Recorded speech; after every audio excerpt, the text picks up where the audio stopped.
Right, this one, if you allow me, I'm gonna do it walking as I'm going home. I tried to get an Uber and the system is not working. So I am near Red Square. This is a wall next to it. Right where you see that tower, behind that is the compounds of television and radio. That's what I've been doing, 5 Live, BBC, and enjoying and suffering Spain, Portugal. And there's many reasons for it, which I'll try to explain to you and tell me if you agree of it. There's a lot of positives, but the way the third goal came, and right at the end, it feels like a draw that hurts. You could see that it affected the players as well, because Portugal celebrated as if it was a victory at the end with the fans. Well, Spain players went into the changing room, not much to share with fans, not much to celebrate. But to be honest, let's start with the positives, because there are a lot of positives. Starting with the fact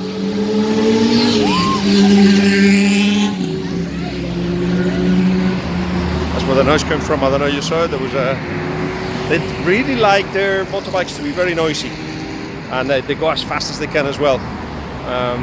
Anyway, positives. Starting with the fact that the build-up was not ideal, and you all know why. And it was the first game of the World Cup against Portugal, a big team. How the first goal came, a lot of things that Spain had to overcome. And you have to say, twice being from behind.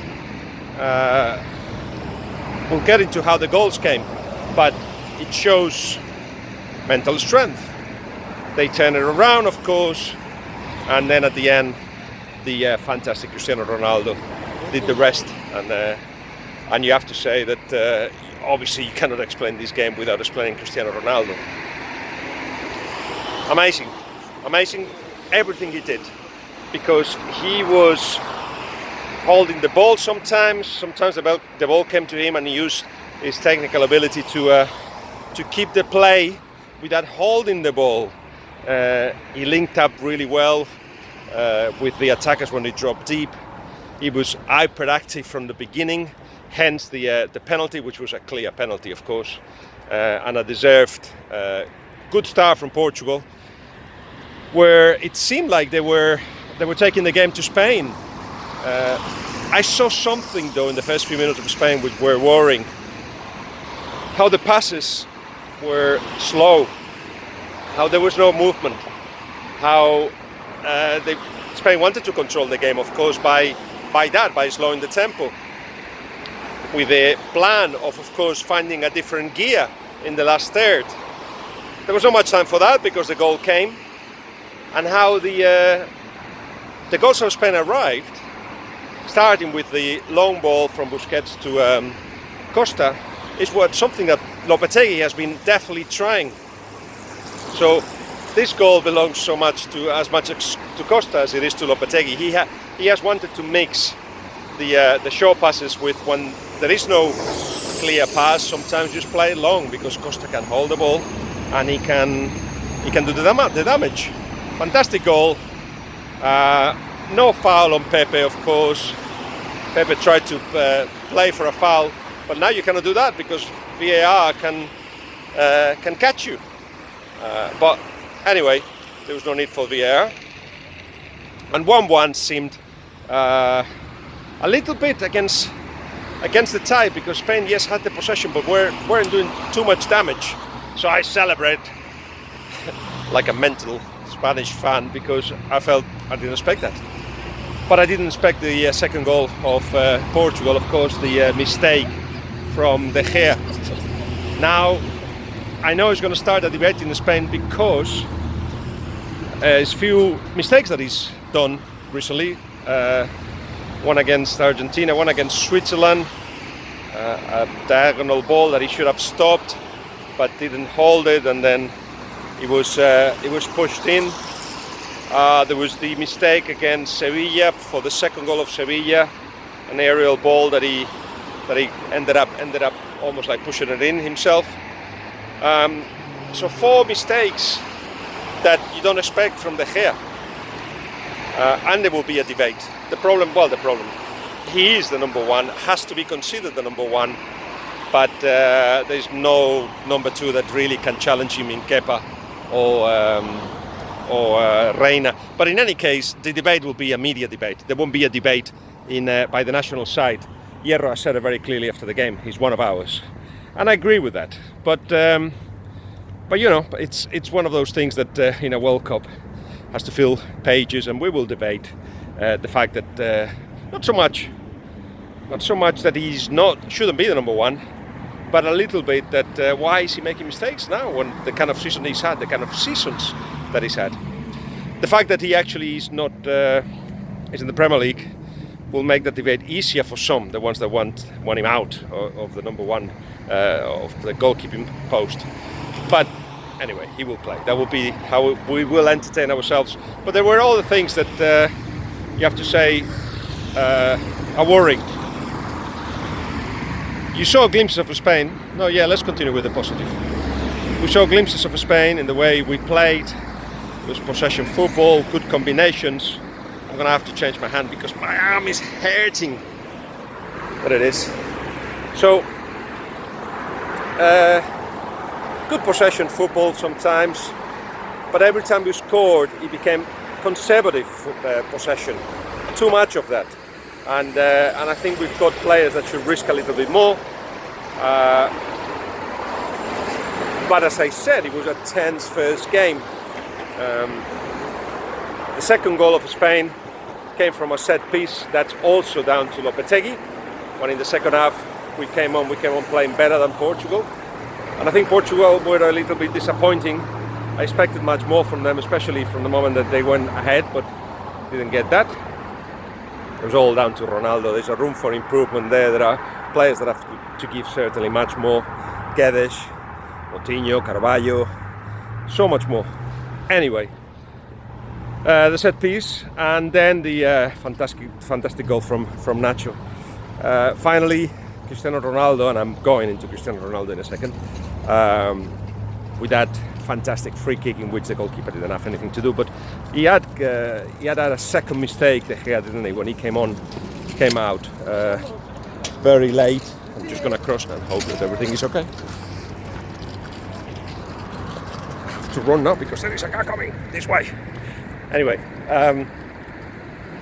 yeah, he came out slowly, and he wasn't strong enough. Piqué got hurt defending that, but it was Piqué at fault in the free kick anyway, in the third goal, because shouldn't have fouled. Ronaldo was with his back to goal. Ronaldo felt the hands in his back and went down. If it's a foul.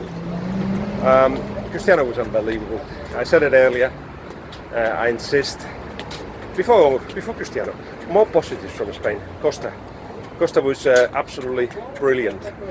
His best game for Spain, and it's not just because of the goals, but what he did as well.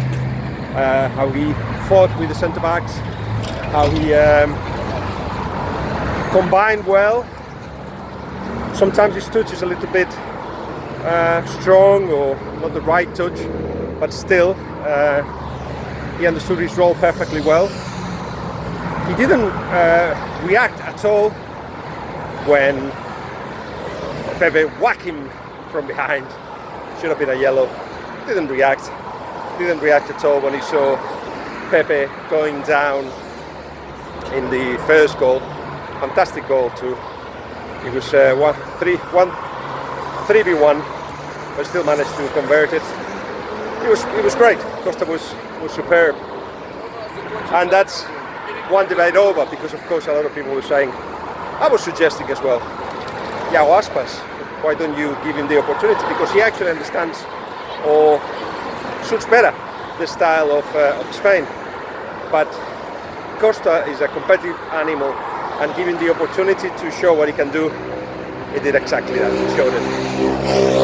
Anyway, Portugal had the opportunity for a while, especially when Spain seemed affected by conceding the goals, to do more, to keep the ball better, to combine, to create counter-attacking situations. If I don't remember wrongly, after 1-0, it could have been 2-0 actually, and you felt like this, if this was not the goal, even if we draw, Portugal now know how to play us. But after 20 minutes of the game, it was all over. Sorry, it was all Spain. Spain were all over Portugal. But this game will of course be remembered for the hat-trick of Cristiano Ronaldo. The last one to score a hat-trick against us was David Healy, who I got my coaching badges with in Belfast. And that's a question that Mark Chapman put in the show on 5 Live, and it came to me. I remembered. Anyway, Cristiano, as you know, and we've been saying all along, he peaked physically about 3 years ago, but as I always said, he will score. He's adapted, and he's adapted because he's got the intelligence to do so. Not so much to with Real Madrid, not so much to intervene, but to take advantage of what he sees around him. He doesn't have to do that because around him there is, of course, Isco and Kroos and Modric. With Portugal, he feels he has to do more. And as I was saying in the preview, he drops deep, he goes wide. He enjoys the fact that he has more to do.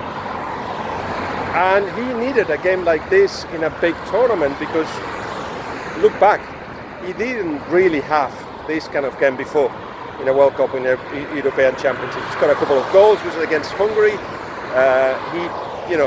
He had good performances in the past, but disappeared in others. So finally, at 33, he's managed to get, well, for me, he's the best goal scorer ever, because it's so difficult to defend now, and still manage to overcome the fact that he hasn't got the pace of the past, overcome the fact that perhaps he was too muscled up at some point, the fact that he had finished the seasons tired or injured, and he started to listen to the likes of Zidane and started to rest. A lot of things that he's put into his game to be as sharp as you've seen him for a long while. Fantastic Cristiano. A Cristiano that is impressing in the biggest of the stages, but with a team that lets him down. It's not just the fact that more Fonte than Pepe seems a liability. I think Guerrero is also a weakness at the back, the left back, perhaps even Cedric. If they get exposed, spaces get created through the centre with Costa. They just couldn't deal with Costa, the centre backs. A lot of things that have to improve on, and certainly up front should have been. I think you saw Fernando Santos sometimes asking the team to put the ball in behind because there was so much space. But Spain managed to avoid that more often than not. Spain has to improve. There is room for improvement, of course. De Gea has to become more solid. The pressure high has to return, and if that means changing some of the players to make it more dynamic, so they become more aggressive with it instead of being so contemplative sometimes, then well, so be it. So those are things that still need to improve. This draw, the more and more I'm thinking about it, it felt like a defeat almost right after the game, and I said so in the 5 Live show. Then it becomes like a draw. Now it becomes, of course, a platform for something else. I hope it's the case. This was, of course, the toughest game in the group, but we conceded 3 goals today. I know that they weren't really because of the football of Portugal. It was more down to the fact that Ronaldo was amazing. So, we didn't concede many chances. You have to look at it that way. In which case, yeah, okay, that conservative possession worked. But when we have the ball, we have to do more. It just feels that, as I said, conceded 2 goals in 2010 to win the World Cup. We conceded 3 today. But yeah, one was a mistake by the goalkeeper. One was a set piece from Ronaldo. I still feel it feels that we are weaker than we have been. Oh, sorry. Anyway, I think I'm going the right way. There'll be more videos. Subscribe if you can. I'll keep telling you about the World Cup and about Moscow, wonderful city. It feels full of people with wanting to help. That's for the Russian side, and a lot of people wanted to enjoy themselves, and that's from the fans. So very alive. It's almost midnight here. Very alive still. See if I can find somewhere to have a bite to eat. It was a long day, and there'll be another one tomorrow, but enjoying it, really enjoying it. I'll speak to you soon. Bye.